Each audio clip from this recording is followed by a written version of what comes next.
Gentlemen, good day and welcome to the Q1 FY27 earnings conference call of HDFC Life Insurance Company. As a reminder, all participant lines will be in the listen-only mode, and there will be an opportunity for you to ask questions after the presentation concludes. Should you need assistance during this conference, please signal an operator by pressing star then zero on your touchtone phone.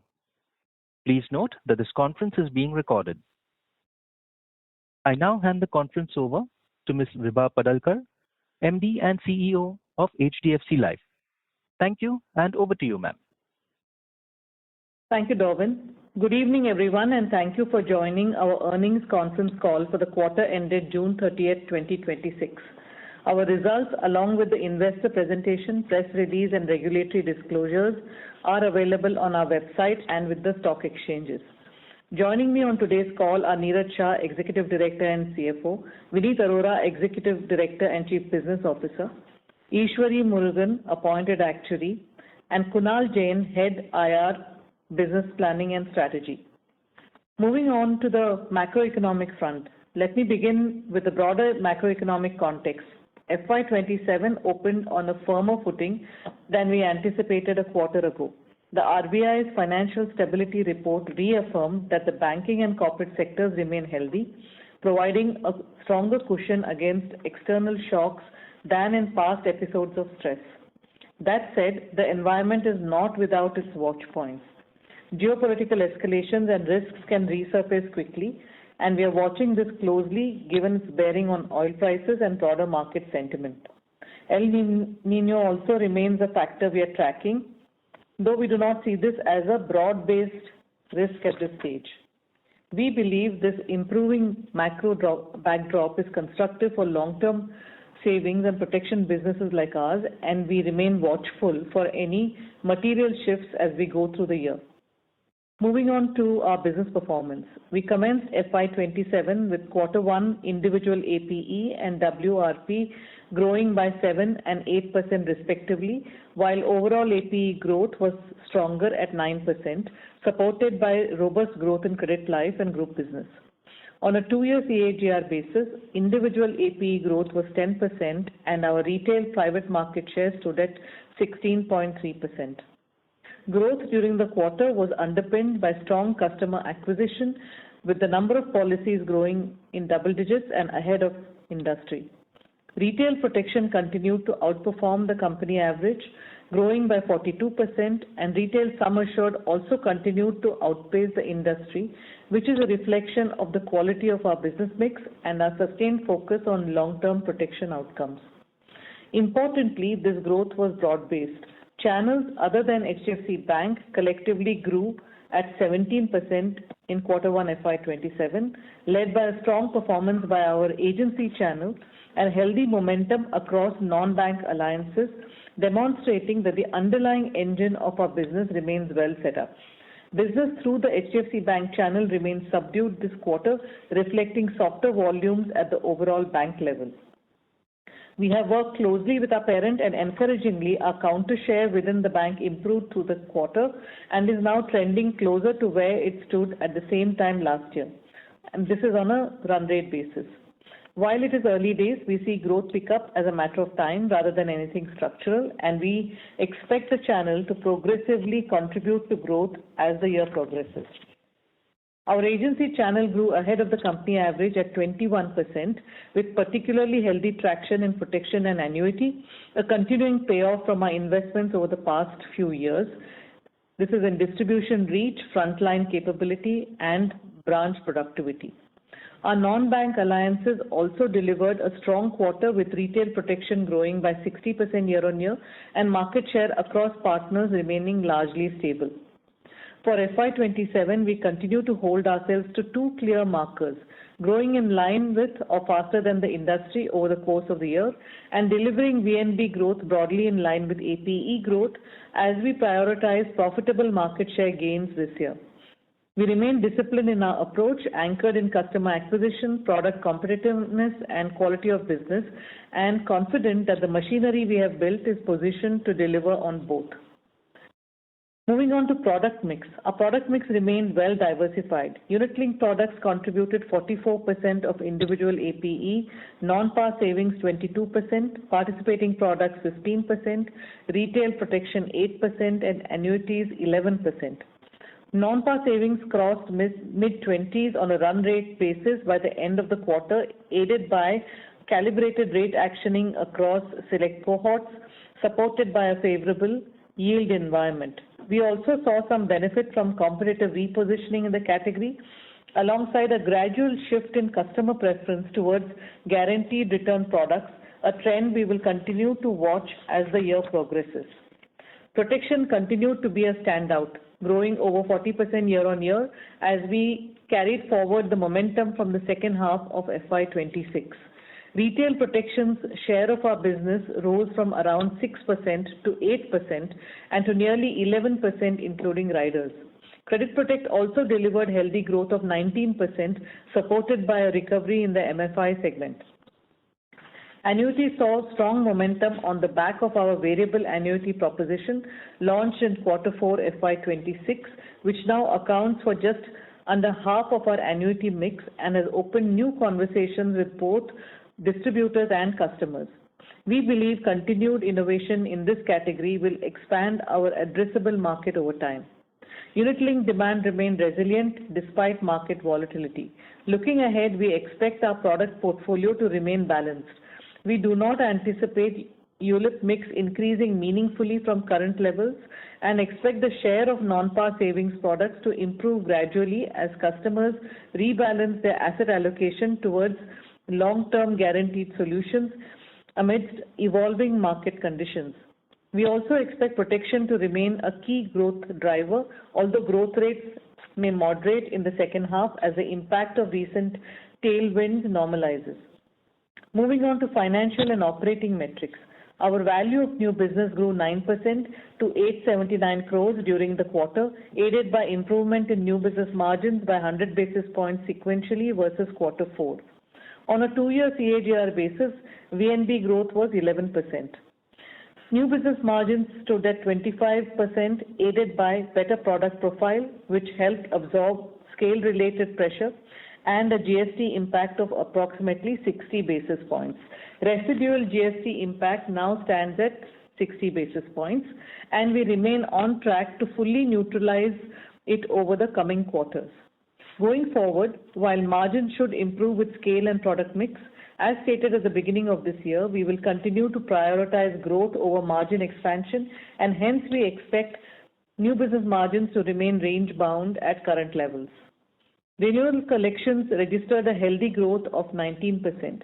Our 13-month persistency moderated by around 200 basis points to 84%, broadly in line with our expectations and driven largely by specific cohorts and softer collections in unit-linked products.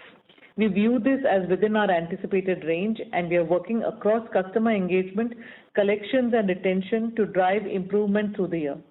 61st-month persistency improved by over 150 basis points to 65%. We also crossed an important milestone this quarter with our assets under management exceeding 4 trillion rupees. Following the successful completion of the preferential capital issuance by HDFC Bank, our solvency ratio improved to 185%, giving us a strong capital position to support growth ahead. Profit after tax for the quarter was rupees 611 crores, registering a year-on-year growth of 12%. Excluding impact of GST, this would have been 17% growth. Embedded value stood at rupees 65,860 crores. We would highlight that our 5-year absolute EV accretion has compounded at 18%, which we believe is a more meaningful measure of sustained value creation, particularly as the business scales. On the regulatory front, IFRS implementation remains on track, and we look forward to further clarity on the timelines for implementation of the risk-based solvency framework. Separately, the RBI's regulations on third-party product distribution, finalized last month and effective January 1st, provide a framework around best-selling practices for distributors, and we are working closely with our partners to implement these seamlessly. We also await the discussion paper on distribution remuneration from IRDAI and are hopeful that ensuing regulations would help in achieving their long-term vision of insurance for all by 2047. Moving on to our subsidiaries, our wholly owned subsidiary HDFC Pension Fund Management continued to strengthen its leadership position with a market share of 43% with assets under management of approximately 1.75 lakh crores, delivering 33% growth year on year. Our reinsurance subsidiary HDFC International Re continued to deliver steady performance with encouraging traction in its GIFT City operations. To conclude, as I outlined at the start of this call, the broader environment has been constructive, and we believe the machinery we have built, namely a diversified distribution franchise, a well-balanced product mix, and a disciplined approach to pricing and capital, is working as intended. For FY27, our aspiration remains unchanged to grow in line with or faster than the industry and to deliver VNB growth broadly in line with APE growth. With GST transition largely behind us and encouraging trends emerging within our bank channel, we remain confident in our ability to deliver profitable growth over the course of the year. For a more detailed discussion on our performance and outlook, please refer to the investor presentation. We will be happy to take your questions now. Thank you very much. We will now begin the question and answer session. Anyone who wishes to ask a question may press star and 1 on their touchtone telephone. If you wish to remove yourself from the question queue, you may press star and 2. Participants are requested to please use handsets while asking a question. Ladies and gentlemen, we will now wait for a moment while the question queue assembles. Our first question comes from the line of Avinash with Emkay Global. Please go ahead. Yeah, hi. Thank you for the opportunity. Couple of questions. The first one would be Vibha, more on the longer horizon. If we were to look back, maybe over a longer horizon post your listing, one thing that kind of, we have seen the peers margin improving materially because, post listing and all, you had this non-par saving product boost kind of coming that was not that prevalent. And the margin expansion has been very, very material. Whereas in your case, you had one of the best margins when you had listed, as compared to peers. The margin has kind of gone up in between. But today, if I look at ACF last year, full year margin or now, the improvement over the last 7-8 years is relatively limited.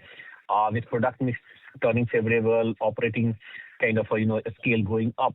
What has kind of put this kind of a bit of a constant on margin that your margin improvement in this journey has been relatively limited? Second question would be, looking forward, broadly you are maintaining the guidance of, industry inline growth and, the VNB and AP growth to be in line, basically flat margins. That suggests, I presume that, okay, this is for individual AP. The start has been kind of relatively slower. Now, going forward, if we were to look, what is giving you the confidence? Is it any sort of a specific channel issue that particularly that you have a solution in sight, or you expect that, the weakness in HDFC Bank channel to be compensated by maybe a partner or agency growth faster? So what is giving you the confidence that, okay, it will improve from here onwards? Thank you.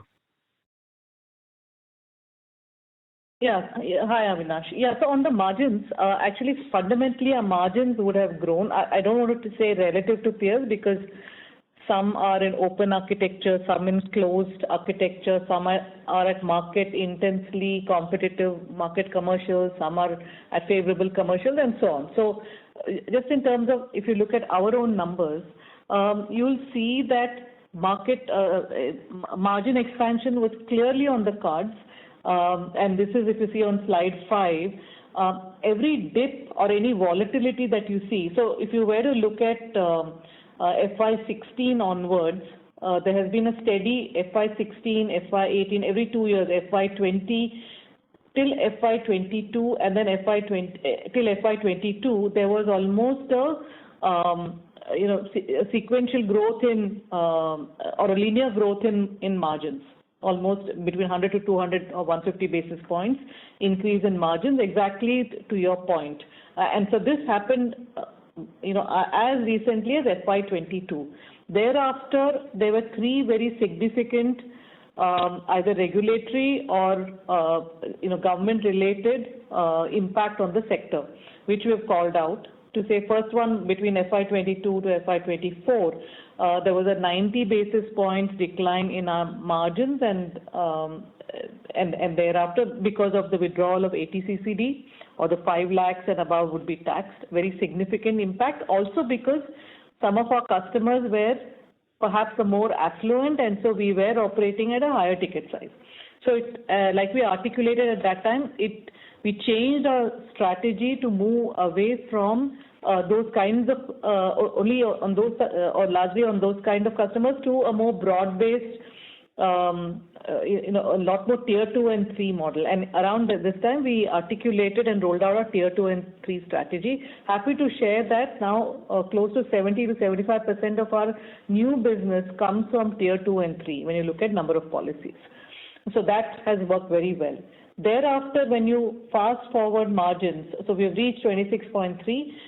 From 26.3 in FY24 to 25.6 in FY25, you had surrender charges, and we had called out that there was a 100 basis points impact on our margins due to surrender charges. And again, in terms of surrender charges, as you know, we were the architects of non-par product Sanchay Plus, which has now become ubiquitous in the sector. Again, it took us time for us to recalibrate and look at how we are able to change our business model, economics with distributors, some of it sharing with distributors, and that is what took us some time between FY24 and FY25. Thereafter, once surrender charges was done and dusted with, we had the GST between FY25 and FY26. And what we have shown last year is that GST came in the second half of the year. Excluding the impact of GST, we actually had a margin expansion. So inherently, margins have gone up and not down. And net of GST, we had that impact. So really, the only reason I would attribute is these three very material shifts in and impact on business model. Hopefully that's answered your question in terms of the downward, maybe 100 basis points kind of downward shift in margins. And that's why even when you look at this quarter, actually our margins have expanded. So if you were to back out the impact of, back out the impact of GST, our margins are actually ending up at 25.6%. Right, because of the 0.6. So it's a 25.6% versus opening of 25.1%. So again, a margin expansion. And like we have articulated, the 300 basis points impact of GST, we ended last year having digested everything but 110 basis points or thereabouts. 60 basis points has been digested in Q1, and we have about 60 basis points left yet to go ahead, which we are reasonably confident for us to get over that as well. As regards the second question on growth, I'll hand it over to Vineet. Yeah, hi, this is Vineet. So I think on the growth, the way I think Vibha also covered in our opening this thing, our growth this quarter, if we keep HDFC Bank aside for a minute, has been very broad-based and across all the channels. This has been led by our agency channel and our own proprietary channels, which has led this by growing faster than 20%. So all the channels combined outside HDFC Bank grew at about 17%, and our proprietary channels grew in excess of 20% in this quarter. So the growth has been fairly broad-based. Now coming to HDFC Bank, within HDFC Bank, like we have been, I think, talking about this in the last maybe 2 quarters also, that how certain competitive pressures which we were not comfortable participating in, we had let some share go in those 6 months or let's say 4 months of the last financial year. In this quarter, a lot of that has evened out. Most of the competition is now completely benign on those products, which were obviously not profitable for them as well. And hence we have seen the market share coming back. Overall, HDFC Bank has not grown this quarter because of a large base. But given that factor, our market share within HDFC Bank has now come back. Now, as the bank continues to grow and we continue the momentum of our market share increase going forward as well, we are very confident of getting good growth from HDFC Bank as well. Okay, thanks. Thank you. Our next question comes from the line of Shreya Shivani with Nomura. Please go ahead. Yeah, thank you for the opportunity and congratulations on a good quarter. I wanted to understand how the product-wise growth shall pan out for the remaining 3 quarters of the year. So protection clearly will have a high base coming in from third quarter. But on the non-par segment, it's good to hear that the competitive intensity within the HDFC Bank channel has calmed down. Is there any other pressure or other competition from FD or any other products that may create a problem for us in that product going ahead and within that channel specifically?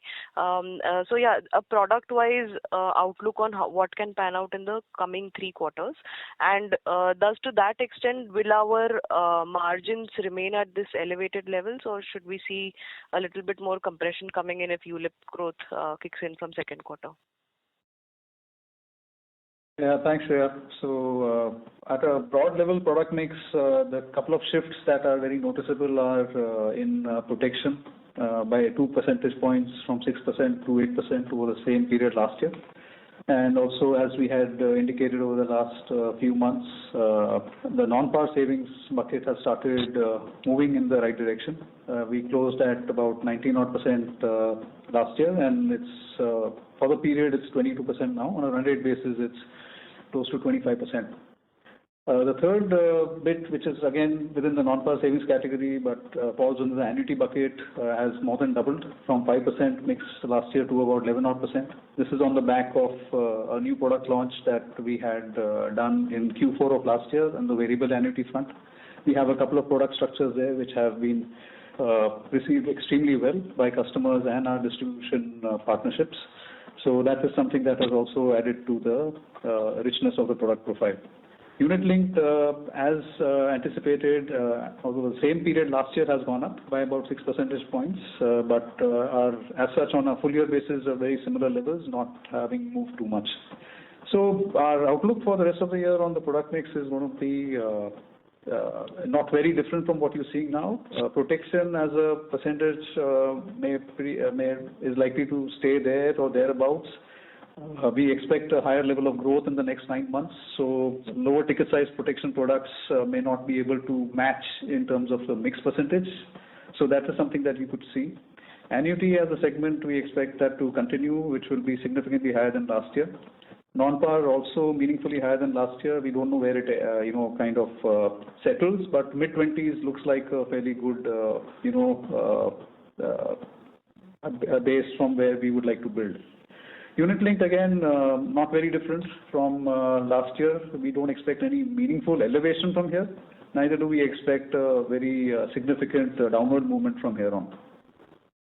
So in terms of mix, this is where we are. To your question in terms of where do we see margins settle as a consequence of this, very similar to current levels at about 25%. We basically have mentioned about wanting to recoup some of our loss on account of the GST. A large part of it has been done, as Vibha indicated. We've endeavored to mitigate the rest of the impact over the next few months. Anyway, from H2 it will be in the base.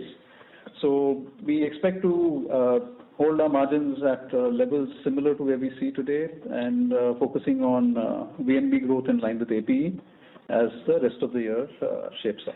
So no big movement in the levels of margin from where you are seeing it today. So definitely looking for a higher level than what we delivered last year, but similar to where we are at this point.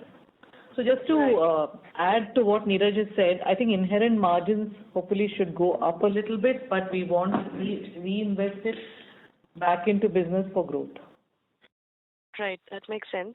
And just a follow-up question is on the agency channel and the kind of growth momentum over there. Is it fair to say this is the portion where your majority of tier 3, 4 market expansion story is playing out? That will be a fair assessment, right? As in your agency channel is expanding more into the Bharat markets, etc. So it's not just from the agency channel. Even the bank channels have a big reach in the Bharat and the tier 3 towns, etc. So it's a very fair mix in these towns. The agency channel expansion is also happening in tier 1 and tier 2 cities, not just tier 3 cities. So we did expand branches, and we are also deepening in existing cities where we had lower share of agency channels. So we also, when we expanded branches, we expanded across, one, to increase our reach, and second, to increase our depth. And happy to share, this, did you mention the 15%? So, the branches that we opened on in our agency channel, which we have articulated in the past, that now contributes, what we opened in the past 24 months, it contributes almost 16% to our agency AP. All right. And most of these branches were in deeper pockets, or that's again fairly diversified across geographies? The newer branches were in the tier 2, tier 3 markets, but the growth is more broad-based across tier 1, 2, and 3. But yeah, the more recent branches are in the smaller markets. So the expansion that we took over in the last 2 years, the phase 1 and 2 of those expansions were more to cover the let's say the geographies.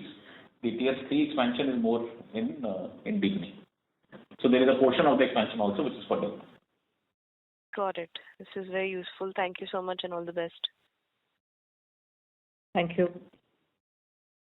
Thank you. Our next question comes from the line of Sanket Goda with Avendus Spark. Please go ahead. Thank you for the opportunity. Just on that banker thing, you said that market share is coming back in HDFC Bank.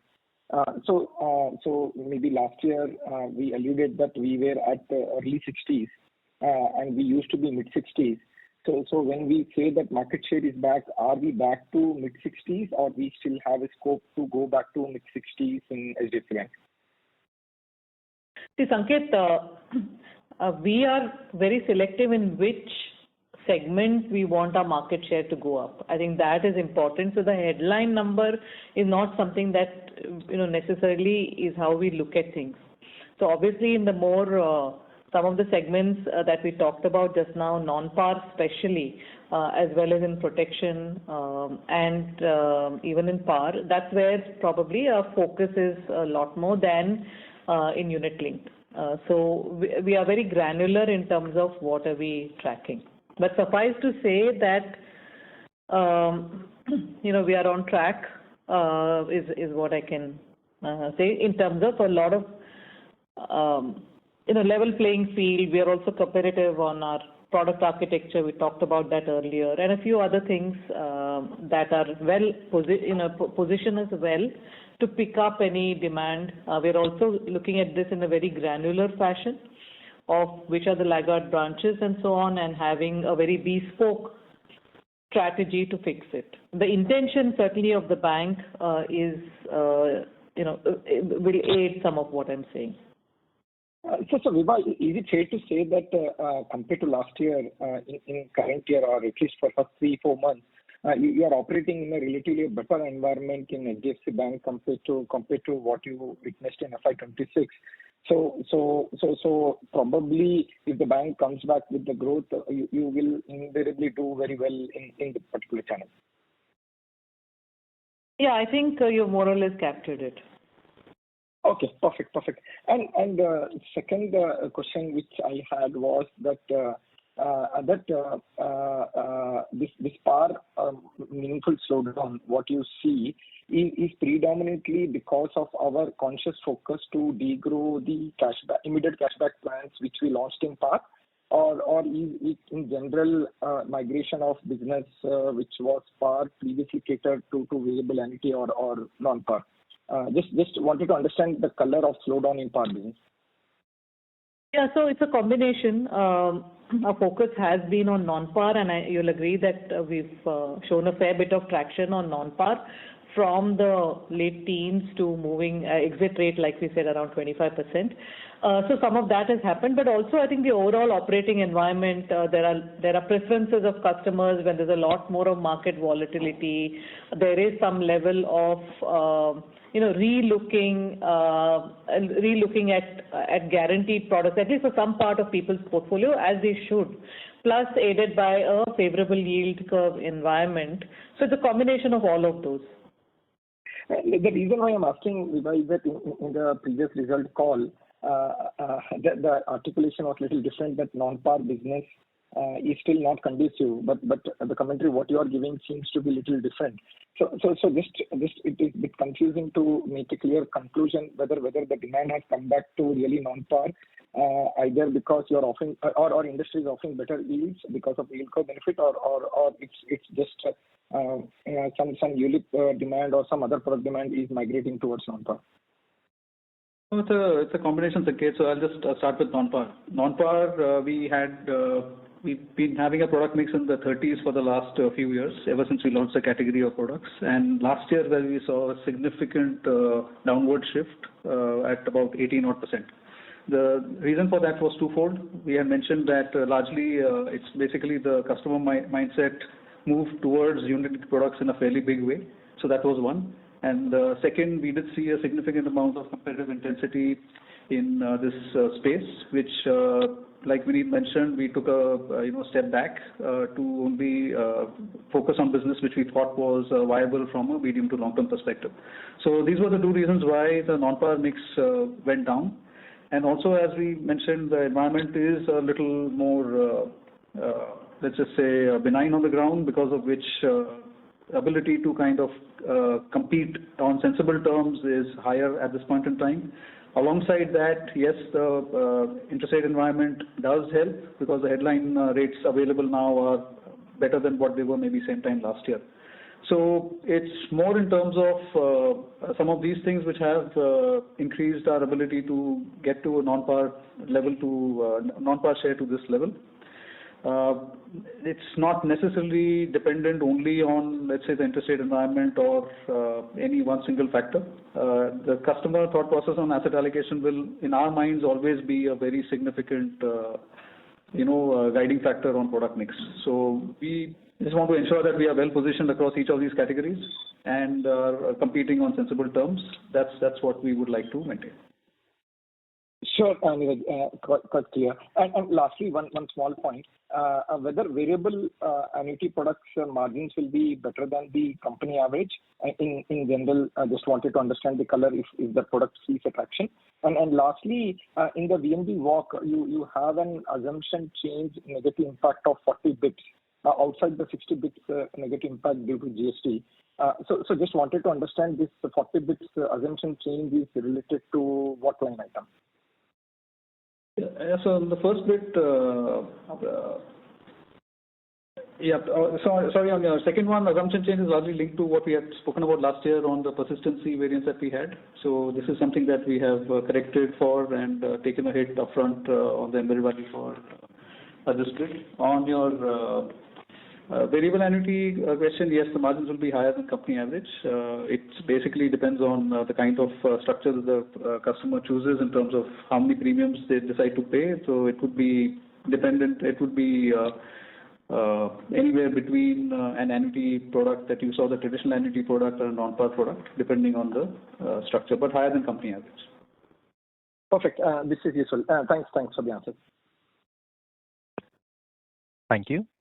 Our next question comes from the line of Swarnabh Mukherjee with 360 ONE Capital. Please go ahead. Hi, good afternoon, everyone. Thank you for the opportunity. Two questions. First of all, in terms of the growth, just wanted to have your view on how should we see it panning out over this year. Because if I look at, say, the numbers from April to June, so we had a stronger print in April, and then the print kind of tapered. And if I were to calculate a 2-year CAGR kind of a number, it is broadly around early teens for each of these months. So just wanted to understand that when we think about for the, say, next I mean, the remaining part of the year, should we expect a similar kind of a 2-year CAGR, or should we think that now with a broader portfolio of products seeing pickup in growth, we should be able to have the growth rate at a higher level? So that is my first question. And second, in terms of the variable annuity product, just wanted to understand the customer base which we are targeting on this. What is the opportunity size as per you? Of course, this is a innovation, but would we expect that there could be a competitive intensity gradually picking up in this? If you could share your thoughts on this.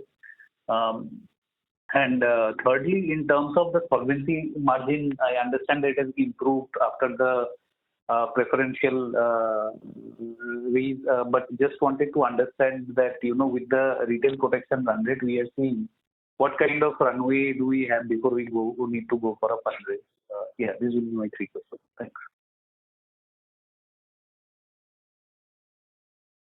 So I think I'll take the fourth question beneath here. On the like we have articulated, our endeavor is to grow in line with the market, both on VNB as well as on the top line, and that I think we maintain it for the rest of the year also. So whatever we have seen in the first 3 months makes us fairly confident that we should be able to deliver that.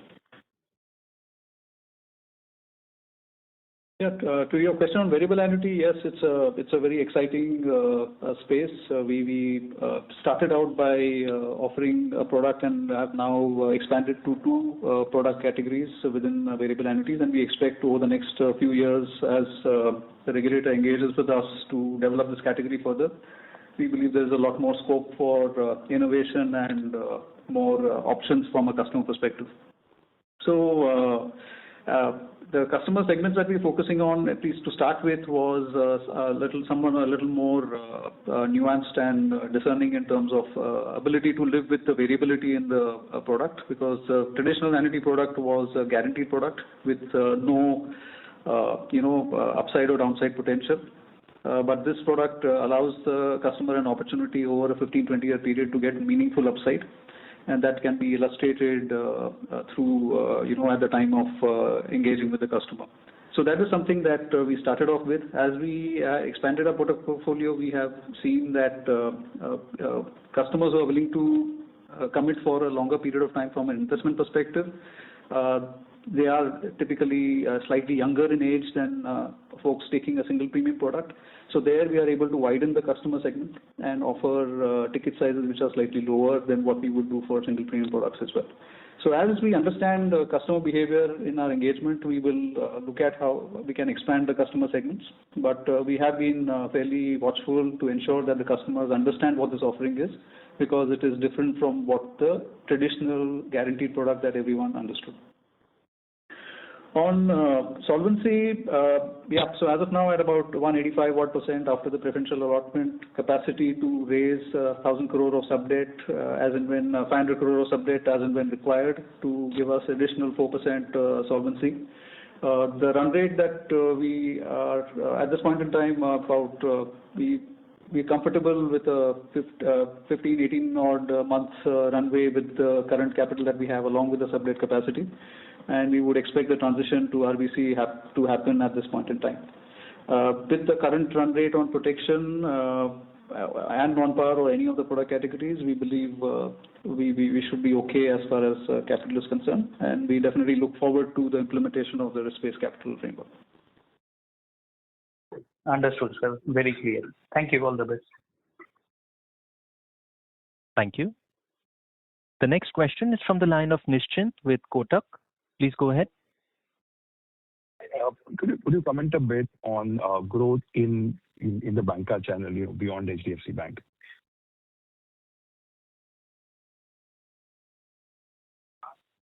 We had a similar experience like last time. We spoke about competitive intensity in all the bank channels, including the other banks beyond HDFC Bank, and we have seen that also mellow down to a large extent.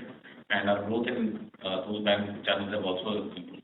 The quarter growth for this quarter is about 15% in the non-HDFC Bank channel. No, the bank beyond HDFC Bank. Got it.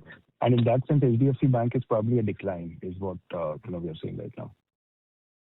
Marginally lower, but let's say flattish.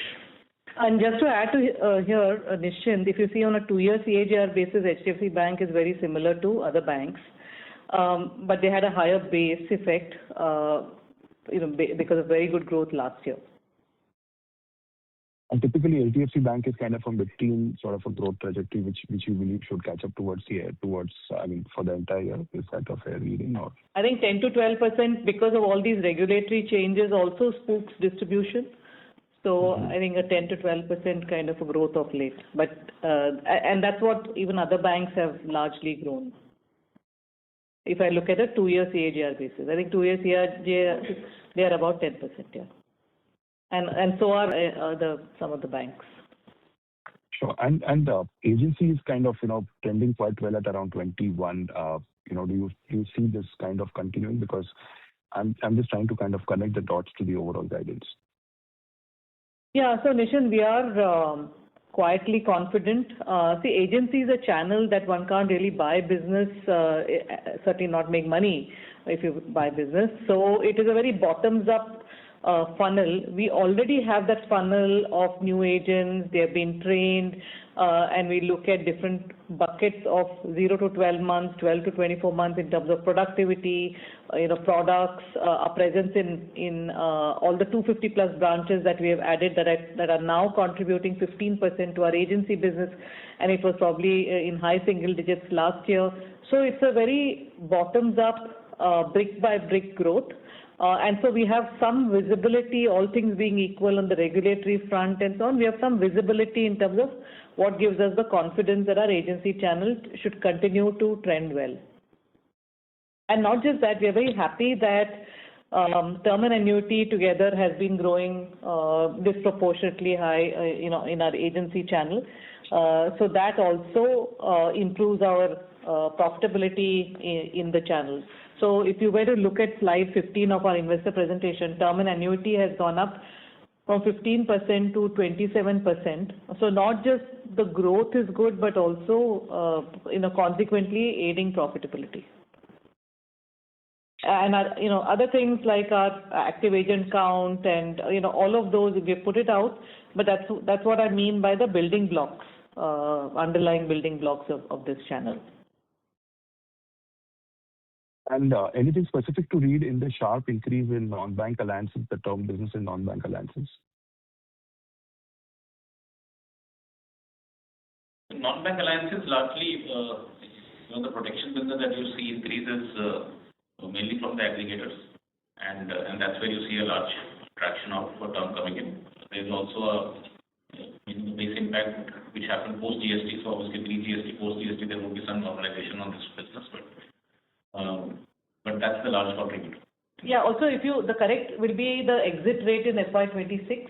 If you look at that, it is 19%. And if you further deconstruct that into H1 and H2, it might actually be a shade higher in FY26 second half. So, more or less in the zone, and it should kind of trend there. We have also done many things on our product competitive proposition, and that has also helped. So the term tailwind essentially is, outside banca and agency. I think if I have to read it this way, it's not. No, it's an agency. No, agency also. Outside banca, but agency also. So here in this slide 17, it might not look like agency as such, but if you were to look at that 12% underlying, there's a lot more happening in terms of exit rates in agency are trending well. The quality of the protection business is also getting reasonably better. Our direct channel also has seen a fair bit of uptick, material uptick from about 8% last year to 12% this year, and 8% exit rate last year versus that at 12%. So proprietary channel, so more broadly in terms of agency plus direct, is trending pretty well on protection, both protection and annuity. Got it. Thank you very much and all the best. Thank you. The next question comes from the line of Dipanjan Ghosh with Citi. Please go ahead. Hi, good evening, everyone. So, Vivan, I think at the start of this call, you kind of alluded to the fact that you're looking at HDFC Bank from a more granular perspective, both in terms of products and customers. And, previously you've also alluded to the VNB counter share at that channel. So now if you have to look at, let's say, 1Q27 and compare how much of the incremental wallet in terms of term or annuity or non-par of HDFC Bank in particular, you're able to garner. Is there any color or either VNB counter share has been kind of the trajectory on that, or the product-led or the product level counter share that you're having rather than the blended number? Some color on that would be useful. And also the strategies. Sure. Sorry, just take that question. It was higher. At the same time, you will appreciate that we are in an intense open architecture scenario, and so some of that is difficult for us to share. These are competitive dynamics, but they are higher, noticeably higher. Got it. The second question was in terms of the non-par business. Now if you compare your high ticket business mix in non-par versus, let's say, change in taxation levels and immediately post that, how would those ratios be tracking on a run rate basis? All our ticket sizes are doing very well, whether it is lower ticket 50,000 to 1 lakh, as well as the higher ticket sizes. Really, it's almost secular growth across ticket sizes. Got it. And lastly, I think Neeraj touched upon I just want to preempt that our overall ticket size looks muted in terms of growth. The only reason there is that the proportion of our 50,000 and thereabouts ticket size, that proportion has gone up. So it's a mixed impact, but different cohorts of ticket sizes, whether it's 50 to 75,000, 1 lakh to 2.5 lakhs, all of those have largely shown growth, but it's the mixed impact. Got it. From the protection business. Yes.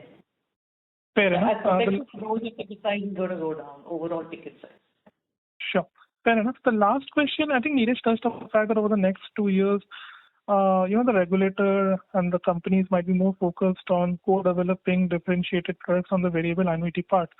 I just wanted to get some contours or lines of discussion with the regulator, or what incremental strategies or kind of variations can come in this particular category.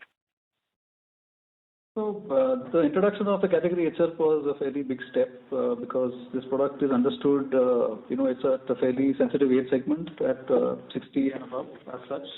But increasingly over the last few years, we had developed deferred annuity products as an innovation, and we had started getting younger customers engaged to this category. Over a period of time, single premium products got enhanced with regular premium products for customers who are willing to accumulate more regularly. And now with variable annuity, I think the level of risk that a customer is able to take, I think the product development is going to be more linked to that. And that is obviously going to be based on how comfortable the regulator is in terms of opening up this segment over a period of time. What is also equally important is the development of the asset side of the market through direct instruments as well as through derivative participation, because that is something that will help manage risk for the customer as well as provide that upside. So a lot of these things are linked. We are in constant engagement with the regulator. You would have seen one paper which is in the draft stage at this point in time, where life insurance companies will be allowed to participate in the repo market. That is a very big step in this direction to be able to manage risk in a more diversified way rather than being dependent only on counterparties. So these are some of the things that the regulator will look at from time to time based on our engagement, and that will further develop this category over a period of time. Got it. Thank you, everyone, and all the best. Thank you. Thank you. The next question comes from